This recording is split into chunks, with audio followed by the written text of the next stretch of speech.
This is how they created this sort of laboratory of authoritarian or illiberal sort of governance, that they have deprived democratic institutions of content.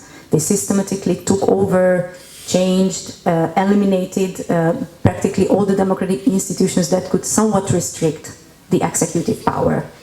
Speaking of State Audit Office, Constitutional Court, Prosecutor General's Office, or the Fiscal Council, all of them have become a sort of an instrumental tool in the hand of the government.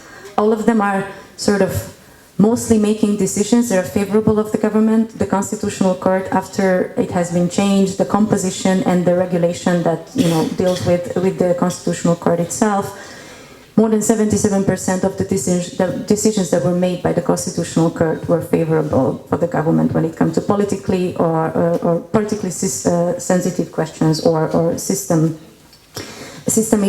corruption-related questions. And as I also mentioned, what happened to the National Assembly. So what I'm saying is that having these institutions, they're still working, but they're not functioning as base institutions should function in a normal case. The prosecutor office is being led by a person who is a former member of the governing party, and most often when it comes to politically and from corruption perspective, systemic, sort of sensitive issues for the government, this institution is inactive. They're not investigated. They're not investigating all these issues. They are being investigated, by the way, by the European Union when it comes to systemic fraud and EU funds. So, and most importantly, as I mentioned, these 7 sort of amendments, the rest of them after 2015 were practically referring to the necessity of we are under systemic threat because of the growing pressure coming from migration.